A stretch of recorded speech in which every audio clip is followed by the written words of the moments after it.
আসসালামু আলাইকুম রহমতুল্লাহ। আমরা আসরের নামাজের পর একটা টিলার উপরে উঠছি, পাহাড়ি অঞ্চল। দেখাও, তারা দেখাও, পাহাড়ি অঞ্চল আর টিলার উপরে উঠছি, অনেক নিচে। আর আমরা অনেক উপরে উঠছি, আলহামদুলিল্লাহ। অনেক গাছপালা, বোঝা যায় আফ্রিকার জঙ্গল। আসো, সুন্দরই দেখাও, বোঝা যায় আমরা আফ্রিকার জঙ্গল। অনেক সুন্দরই দেখো কাম। ইতার মাঝে অনেক বাগান আছে, কলার বাগান, চা বাগান, আপনার এই কাঁঠাল বাগান, অভাব নাই, অনেক কিছু আছে চতুর্দিকে।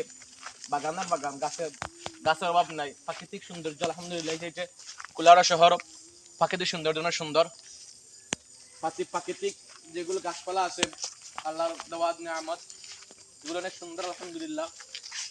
আর বিশেষ করে এর মাঝে অনেক কিছু ফল পাওয়া যায়।